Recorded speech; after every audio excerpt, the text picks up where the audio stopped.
So I had the chance to meet with some of the kids in the program today. Where are you? Scream out. There you go. I love those kids. And so what I thought I would do, because they gave me a little bit of time to say whatever I want, is offer you a little bit of some observations for your future. I have 5 little rules that you can follow as you find your spark and bring your spark to life.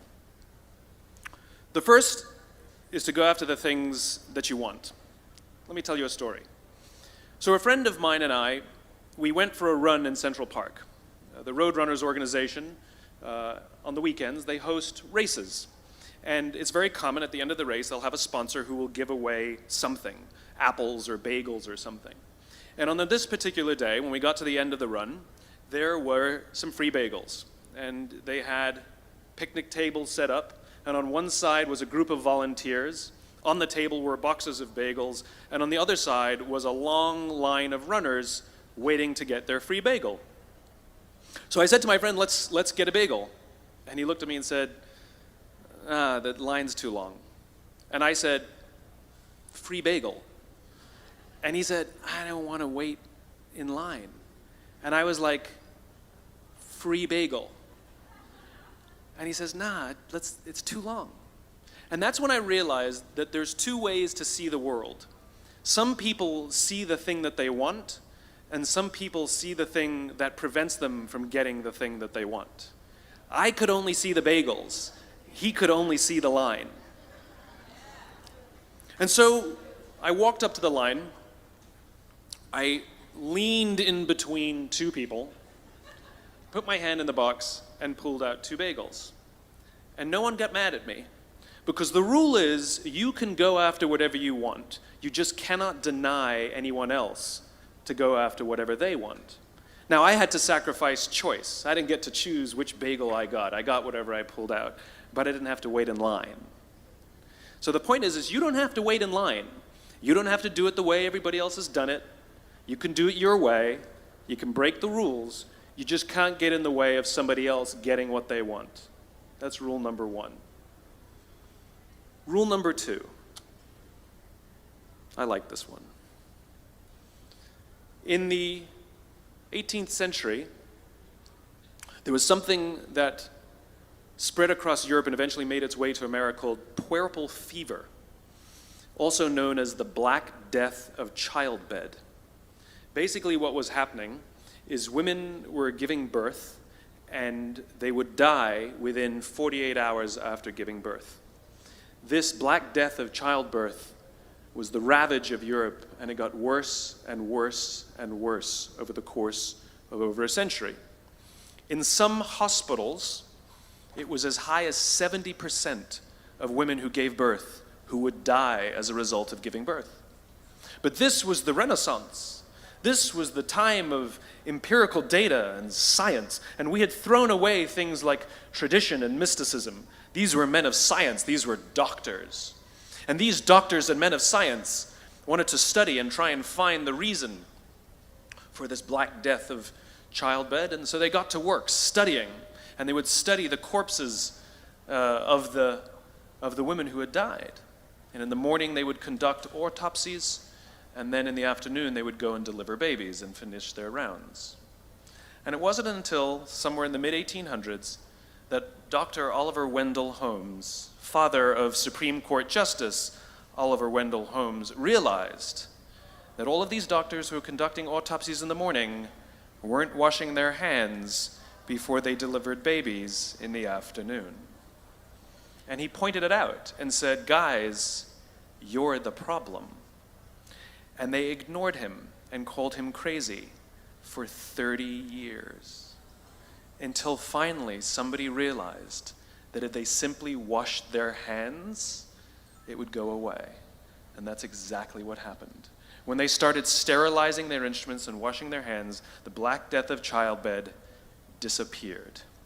My point is, the lesson here is, sometimes you're the problem.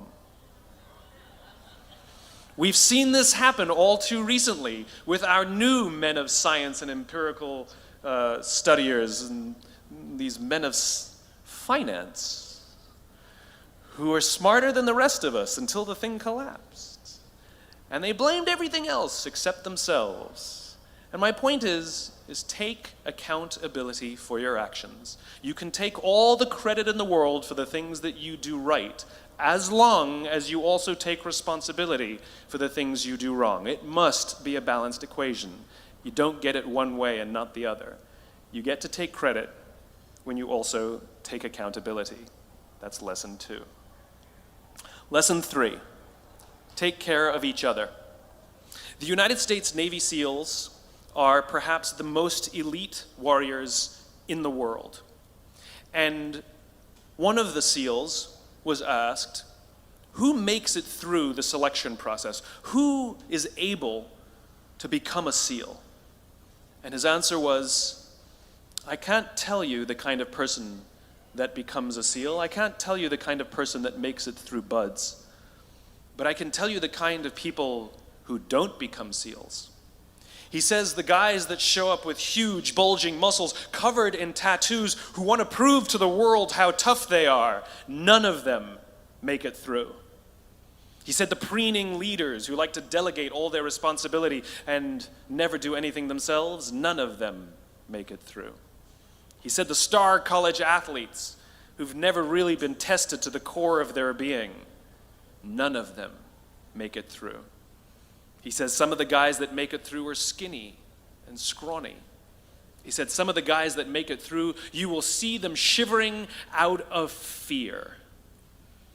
He says, however, all the guys that make it through, when they find themselves physically spent, emotionally spent, when they have nothing left to give physically or emotionally, somehow, some way, they are able to find the energy to dig down deep inside themselves, to find the energy to help the guy next to them.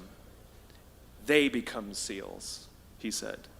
You want to be an elite warrior. It's not about how tough you are. It's not about how smart you are. It's not about how fast you are. If you want to be an elite warrior, you better get really, really good at helping the person to the left of you and helping the person to the right of you. Because that's how people advance in the world. The world is too dangerous and the world is too difficult for you to think that you can do these things alone. If you find your spark, I commend you. Now, who are you going to ask for help, and when are you going to accept help when it's offered? Learn that skill. Learn by practicing helping each other. It'll be the single most valuable thing you ever learn in your entire life. To accept help when it's offered and to ask for it when you know that you can't do it. The amazing thing is when you learn to ask for help, you'll discover that there are people all around you who've always wanted to help you. They just didn't think you needed it because you kept pretending that you had everything under control. And the minute you say, I don't know what I'm doing, I'm stuck, I'm scared, I don't think I can do this, you will find that lots of people who love you will rush in and take care of you. But that'll only happen if you learn to take care of them first.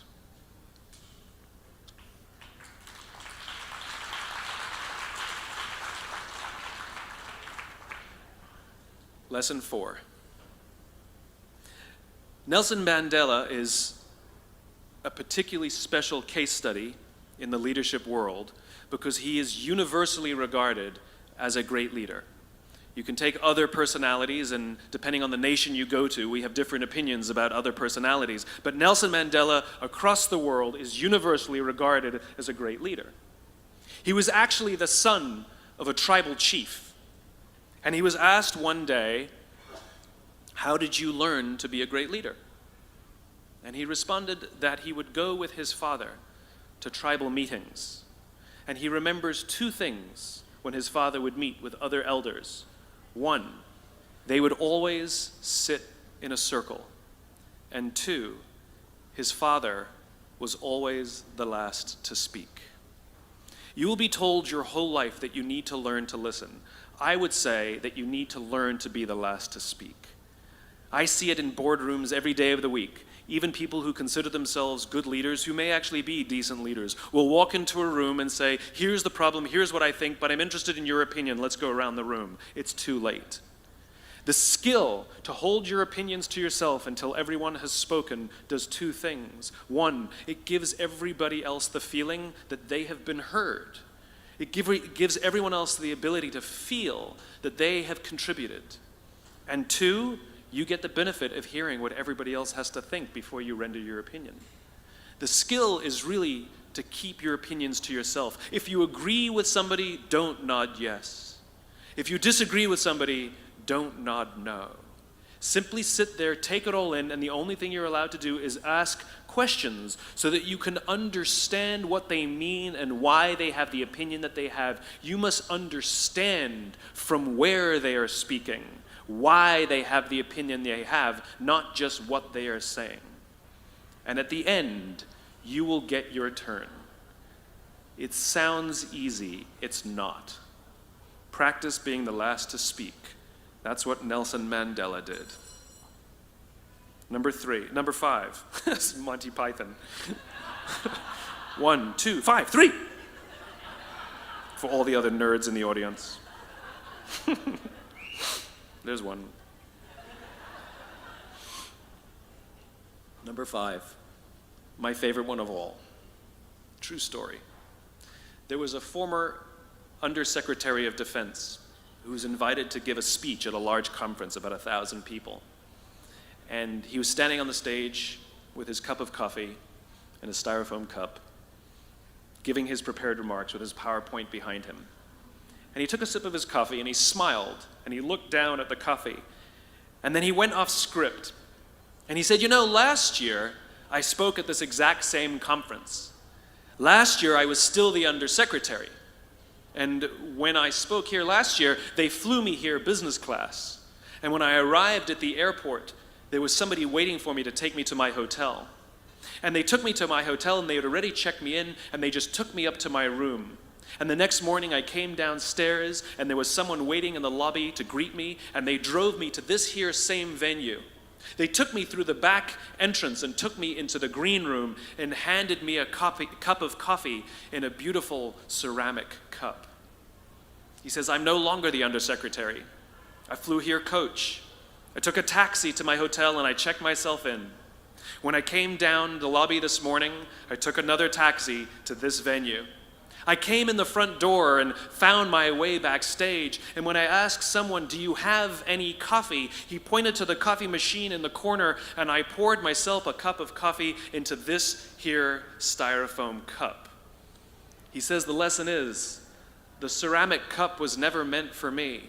It was meant for the position I held. I deserve a styrofoam cup. Remember this. As you gain fame, as you gain fortune, as you gain position and seniority, people will treat you better. They will hold doors open for you. They will get you a cup of tea and coffee without you even asking. They will call you sir and ma'am, and they will give you stuff. None of that stuff is meant for you.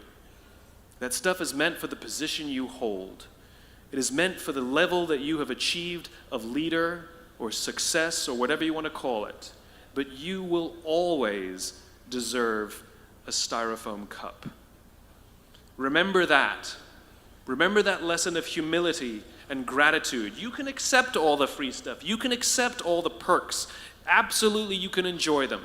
But just be grateful for them and know that they're not for you. I remember getting off the Acela. I took the Acela from New York to Washington, D.C. And I got off the train like everybody else. And I was walking down the platform like everyone else, and I walked past General Norty Schwartz, who used to be the Chief of Staff of the United States Air Force, the head of the Air Force. And here I did, you see a guy in a suit schlepping his own suitcase down the platform just like me. And just a couple months ago, he was flying on private jets and he had an entourage and other people carried his luggage. But he no longer held the position. And so now he got to drag his own suitcase. And never did it sort of remind me more that none of us deserve the perks that we get. We all deserve a styrofoam cup.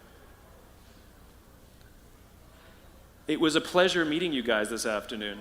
I was blown away by your honesty and your curiosity and your poise And I am confident that the future is bright, despite the fact that America looks like an absolute mess right now. I am confident that the future is bright for one reason and one reason only, because you will grow up and you will be our future. Thank you very, very much, guys. You're wonderful.